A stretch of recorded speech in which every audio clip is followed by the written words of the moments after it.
You talk about the financial mechanism. Is that finance coming from the private sector? Is it coming from the public sector? Where is it coming from? Well, we've looked at this very hard, and the conclusion we reached is that in order to mobilise the kinds of money needed to slow this problem down and hopefully to stop it altogether, we need to have a step change. And so Lord Stern, in his famous review on the economics of climate change a couple of years ago, came with an estimate, and it's all broad brush at this level, of how much it would take to stop deforestation in developing countries or to halve it. He said that by 2020 to halve it, you'd need something like $10 to $15 billion per annum, $15 billion per year. At the moment, the total money going into tropical forests from all sources is about $1 billion. Private sector, public sector, philanthropic, NGOs. Actually a fraction of what's needed, and it's all pretty uncoordinated. We took the view that we need to get up to something like the Stern numbers and to begin that process immediately in order to save as much forest as possible, because the more that gets lost, the more carbon is converted into atmospheric carbon dioxide rather than being kept in the biomass.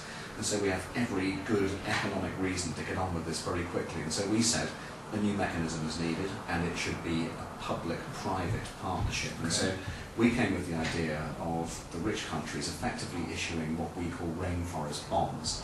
So this is a way of taking money from the private investment sector, so pension funds and insurance companies and others, and basically issuing an IOU to those companies and saying, we will pay you back in 15 years. So insurance company X would buy, say, $100 million worth of rainforest bonds.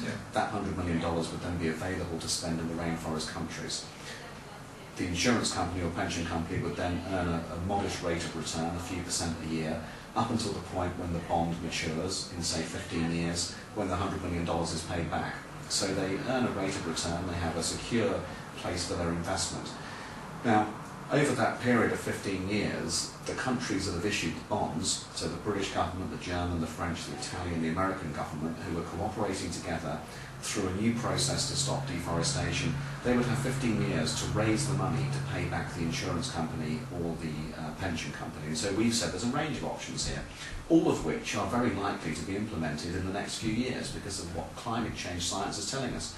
So these include, for example, making a tax on aviation fuel. Everybody knows that the aviation sector is going to have to be brought in to an international accord at some point. It probably will be in that period. That could raise many billions of dollars that could be used to repay these kinds of bond liabilities.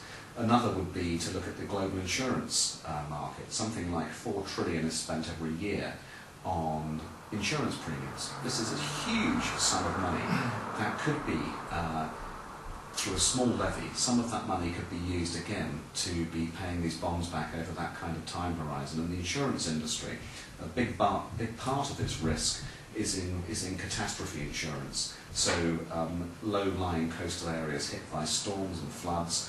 This is part of the reason why insurance losses are increasing year after year, is climate impacts already causing damage to property.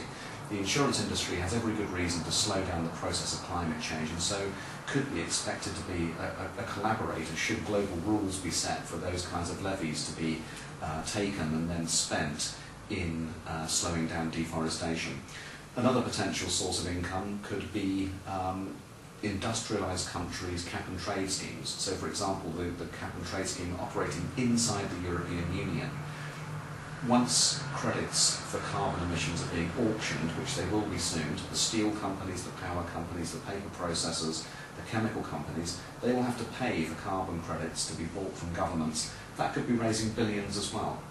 And so that just gives you a flavour of a few of the places where you could be basically taking money from the incentives for low carbon development in the rich countries and paying it to the developing countries to get out of deforestation, also thereby reducing carbon dioxide emissions. And so the beauty of this is that it has justice built into it. It is a mechanism that is about the people who are responsible for most of the problem, taking on the risk for paying for slowing down the problem in countries that are just having emerging economies, enabling those countries to invest in sustainable development, at the same time as raising the money in their own economies in a way which is leading to low carbon futures. So we think that there is some elegant logic in that proposal that not only deals with the economics of deforestation and the practicalities on the ground, but which is also recognising the historic responsibility of the rich to play an active and leading role in this.